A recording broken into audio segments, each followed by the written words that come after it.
हम आपको क्वांटम संख्याओं से रिलेटेड कौन कौन से क्वेश्चन बन सकते हैं इसके बारे में भी बताएंगे आज। जैसे मान लीजिए क्वेश्चन दिया है 3D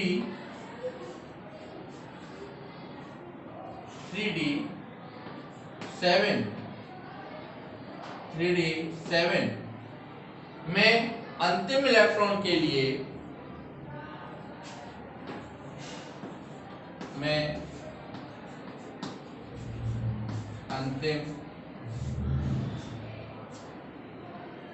इलेक्ट्रॉन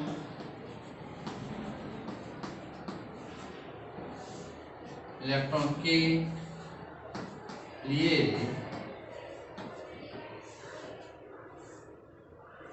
सभी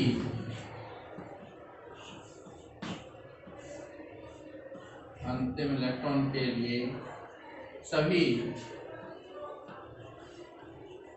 क्वांटम संख्याओं के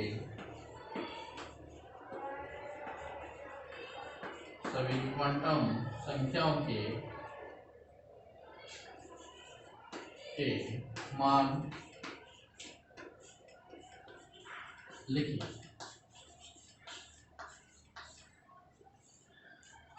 सभी क्वांटम संख्याओं के मान लिखिए। 3D7 में अंतिम इलेक्ट्रॉन के लिए सभी क्वांटम संख्याओं के मान लिखिए। इस तरह के जब क्वेश्चन आ जाए तो हमें क्या करना है, इलेक्ट्रॉन भर लेने हैं। 3D7 है,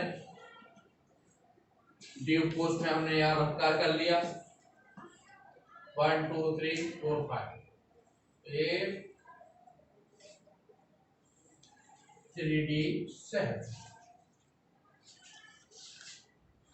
3D7 अब यहाँ पे इस पे m के मान भी लिख लें तो d के लिए l का मान 2 होता है तो यहाँ पे आ जाएगा -2 -1 0। ये m के मान हो जाएंगे आपके, ये +1 +2। 7 इलेक्ट्रॉन भरने हैं हमें। पहला इलेक्ट्रॉन, दूसरा ये, तीसरा ये, चौथा ये, पांचवा ये। क्यों? हुंड का नियम ये कहता है कि समान ऊर्जा के परमाणु कक्षकों में पहले एक एक इलेक्ट्रॉन भरा जाएगा और युग्मन प्रारंभ तब होगा जब उन सभी में एक एक इलेक्ट्रॉन हो जाए। तो यहाँ पे एक एक इलेक्ट्रॉन भर गया, इसके बाद इसमें युग्मन प्रारंभ होगा। 5 के बाद 6 और 6 के बाद ये 7। इस प्रकार से अंतिम इलेक्ट्रॉन हमारा यही होगा 7वां। अब हम यहाँ पे लिखेंगे डी उपकोष के सामने क्या नंबर लिखा है 3। तो जो उपकोष के सामने नंबर लिखा होता है वो मुख्य क्वांटम संख्या को प्रदर्शित करता है। और डी के लिए एल का मान क्या होगा, एस के लिए 0 होता है, पी के लिए 1 होता है, डी के लिए 2 होता है। तो हम यही मान लिख लें। सॉल्यूशन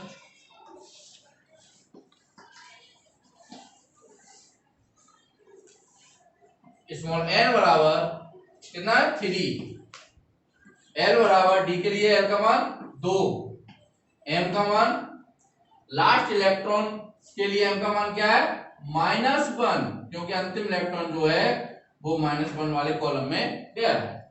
तो ये -1 और इलेक्ट्रॉन की डायरेक्शन कैसी है, क्लॉकवाइज है या एंटी क्लॉकवाइज है, यानी इलेक्ट्रॉन की डायरेक्शन एंटी क्लॉकवाइज है। तो इसके लिए s का मान जो होगा -1/2। इस प्रकार से क्वेश्चन आपका सॉल्व हो जाए। नेक्स्ट क्वेश्चन है आपके लिए 4f13 में अंतिम इलेक्ट्रॉन के लिए मुख्य क्वांटम संख्या, द्विगांशी क्वांटम संख्या, चुंबकीय क्वांटम संख्या और चक्कर क्वांटम संख्या के मान लिखने।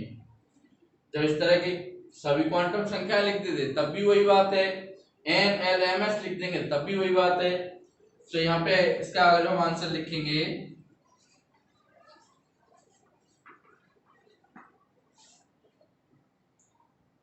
सबसे पहले f कोष के कक्षक बनाओ। f कोष में कितने होते हैं 7 कक्षक होते हैं। f कोष में कितने होते हैं 7 कक्षक होते हैं, 3 4 5 6 7।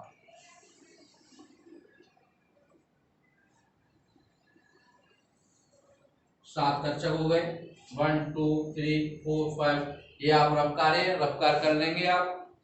फिर क्या है 4f13, 4f13, तो ये 4f13 है। f के लिए l का मान क्या होता है, s के लिए 0, p के लिए 1, d के लिए 2, f के लिए 3, तो ये f के लिए 3 होता है। और m के मान -l से 0 से +l तक होता है, तो यहाँ -3 -2 -1 0 +1 +2 +3, इस प्रकार से इंक्रीजिंग ऑर्डर में इन्हें अरेंज कर लेंगे। फिर 13 इलेक्ट्रॉन भरेंगे हुंड के नियम से। पहला इलेक्ट्रॉन क्लॉकवाइज दिशा में जाएगा, दूसरा भी इलेक्ट्रॉन क्लॉकवाइज, क्योंकि ये समान ऊर्जा के 7 कक्षक हैं, इनमें पहले एक एक इलेक्ट्रॉन क्लॉकवाइज डायरेक्शन में भरा जाएगा। तो ये तीसरा, चौथा, पांचवा, छठवां, ये 7 के बाद ये 8वां, 9वां, 10वां, 11वां, 12वां और ये लास्ट इलेक्ट्रॉन 13। तो ये हमारा लास्ट इलेक्ट्रॉन हुआ 13। ये हमारा कहाँ गया है, m का मान +2 है। तो अब हम इस क्वेश्चन को बहुत ही आसानी से निकाल सकते हैं। n बराबर किसी भी उपकोष के सामने जो नंबर लिखा होता है वो उसकी मुख्य क्वांटम संख्या को बताता है। तो यहाँ क्या लिखा है 4, इसका मतलब मुख्य क्वांटम संख्या n बराबर 4। l बराबर यहाँ जो उपकोष दिया है f दिया है, s के लिए 0 होता है l का मान, p के लिए 2 होता है, f के लिए 3 होता है, तो यहाँ l का मान f के लिए 3 हो जाएगा। m का मान, लास्ट इलेक्ट्रॉन की बात हो रही थी यानी 13वें इलेक्ट्रॉन के लिए, तो लास्ट इलेक्ट्रॉन जो हमारा जाएगा वो कहाँ जाएगा, m का मान +2 और डायरेक्शन कैसी है, नीचे को, तो ये m का मान +2, s का मान -1/, इस प्रकार से ये सभी क्वांटम संख्या का मान निकल रहा है। नेक्स्ट क्वेश्चन है आपका सोडियम परमाणु के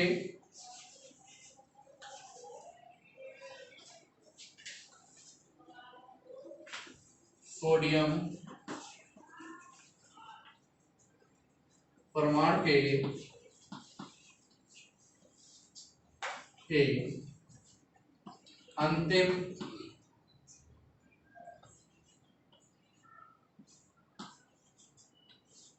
सोडियम परमाणु के अंतिम इलेक्ट्रॉन के लिए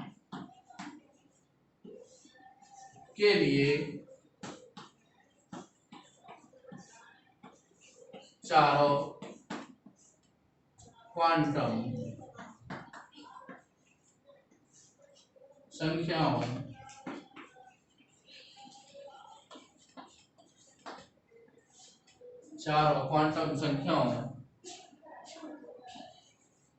के मान लिखिए।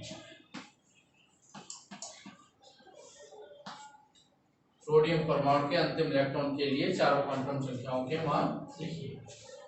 जब इस तरह का क्वेश्चन आए तो हमें उनके परमाणु क्रमांक पता होने चाहिए, क्योंकि किसी भी तत्व का जो परमाणु क्रमांक होता है उसमें नंबर ऑफ प्रोटॉन को रिप्रेजेंट करता है, इसमें प्रोटॉन की संख्या कितनी है, और जितने प्रोटॉन पाए जाएंगे उतने उसमें इलेक्ट्रॉन पाए जाते हैं। तो सोडियम का वैसे तो दिया भी होता है, यहाँ ब्रैकेट में दिया होगा Z बराबर 11, और ना भी दिया हो तो भी हमें पता होना चाहिए कि सोडियम का परमाणु क्रमांक कितना होता है। तो सोडियम का परमाणु क्रमांक होता है 11, तो इसमें 11 प्रोटॉन पाए जाएंगे, तो 11 ही इसमें इलेक्ट्रॉन पाए जाएंगे।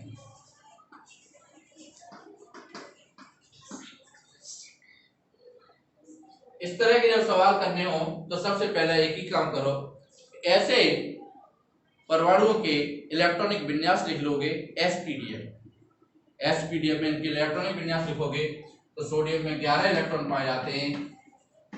सबसे पहला 1s2, दूसरा 2s2, 2p6, 2 2 4 और 6 10 हो गए, एक 3s1।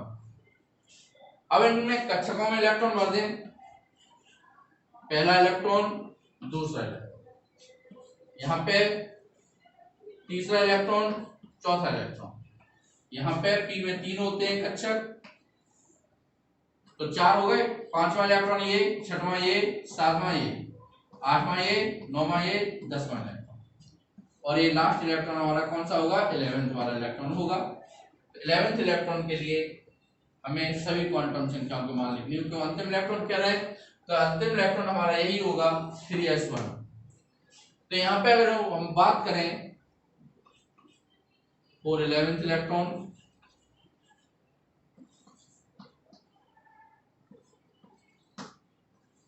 For 11th electron n बराबर कितना हो जाएगा, उपकोष के आगे नंबर कितना है, 3, n बराबर 3, l बराबर, s के लिए l का मान क्या होता है 0, p के लिए 1, d के लिए 2, f के लिए 3, 0, m का मान जब ये 0 है तो m का मान भी 0 हो जाएगा। इलेक्ट्रॉन की डायरेक्शन कैसी है, क्लॉकवाइज दिशा में, तो इसके लिए s का मान क्या हो जाएगा, +1/2 +1/2।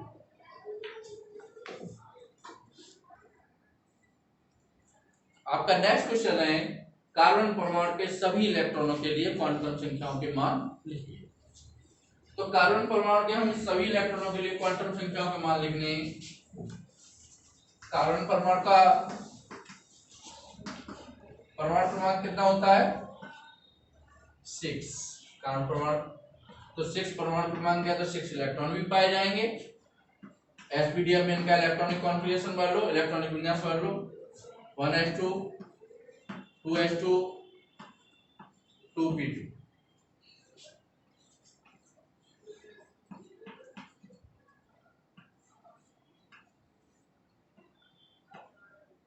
First electron, second electron, third A हो जाएगा, 4a हो जाएगा, और ये 5a हो जाएगा, 6a हो जाएगा। इनके m के मान भी यहां लिख दें, इसके लिए तो 0 जाएगा, इसके लिए ऐसा 0 ही रहेगा, इसका -1, इसका 0, इसका प्लस। अब हम बहुत आसानी से इस सवाल को सॉल्व कर सकते हैं।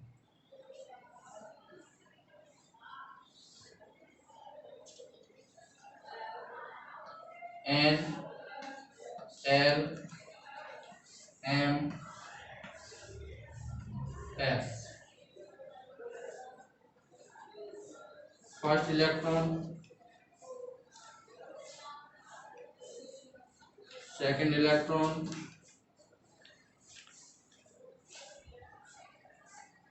Third electron,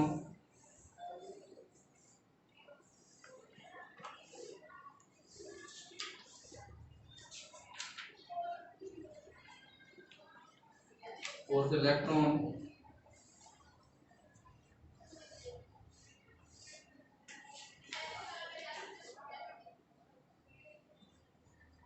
fifth electron,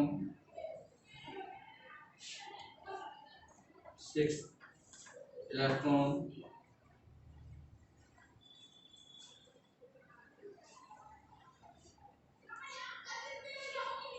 sixth electron.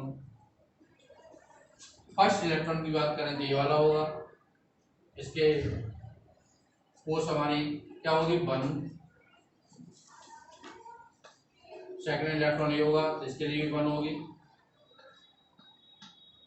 S उपकोष में जा रहे हैं दोनों इलेक्ट्रॉन, पहले और दूसरे, तो यहाँ पे भी एल का मान 0 हो जाएगा, यहाँ पे भी 0 आ जाएगा, एम का मान 0 आ जाएगा। पहले इलेक्ट्रॉन की डायरेक्शन कैसी है, क्लॉकवाइज, तो यहाँ +1/2 आ जाएगा। सेकंड इलेक्ट्रॉन की डायरेक्शन कैसी है, नीचे को -1/2, तो ये -1/2 आ जाएगा। यहाँ पे थर्ड इलेक्ट्रॉन के लिए 2 और फोर्थ इलेक्ट्रॉन के लिए भी 2, एस के लिए 0, एम के लिए 0। थर्ड इलेक्ट्रॉन की डायरेक्शन क्लॉकवाइज है, इसके लिए +1/2, इसके लिए -1, क्योंकि इसकी एंटी क्लॉकवाइज डायरेक्शन है। अब फिफ्थ इलेक्ट्रॉन की बात करें इसके लिए n बराबर 2 होगा फिफ्थ और सिक्स के लिए 2। p के लिए l का मान क्या होता है, s के लिए 0, p के लिए 1, तो 5 और 6 के लिए 1। m का मान इसके लिए -1, इलेक्ट्रॉन की डायरेक्शन क्लॉकवाइज +1/2, इसके लिए 0, m का मान इलेक्ट्रॉन क्लॉकवाइज डायरेक्शन में +1/2। इस प्रकार से कार्बन के सभी इलेक्ट्रॉनों के लिए क्वांटम संख्याओं के मान आ जाए।